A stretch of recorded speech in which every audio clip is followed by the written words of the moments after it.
The CDC reports that nearly 30 million children and adolescents in the United States participate in youth sporting events. This ever-increasing large number of young athletes is also raising the number of youth-related sports injuries at an alarming rate. According to statistics, more than 3.5 million kids under the age of 14 receive medical treatment for sports injuries each year, while high school athletes account for an estimated 2 million injuries, 500,000 doctor visits, and 30,000 hospitalizations each year.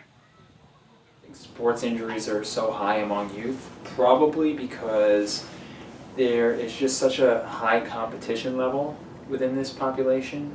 They're really trying to get better and better and get into the schools that they want to and beat out all their peers and be the best. So in order to do that, you have to really push, and that increases the risk for injuries. The CDC says that more than half of all sports injuries among youth are preventative.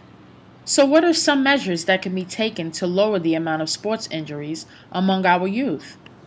I think a good measure that you can take to minimize the risk for injury in youth would be to make sure that they're following some sort of guidelines for that sport, if there are, for training.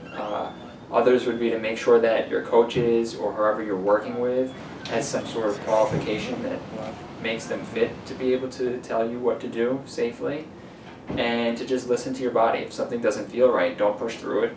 Talk to somebody that might know more about it and might be able to tell you if it's safe or not. Among those preventative measures, physical therapist Derek Hansen also advises those parents raising young athletes to make sure their children are happy with the sports they're playing and that they are not being pushed beyond their limits.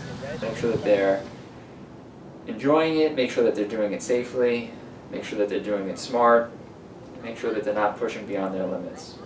This is another Sports Health News feature with Lakisha Bostick.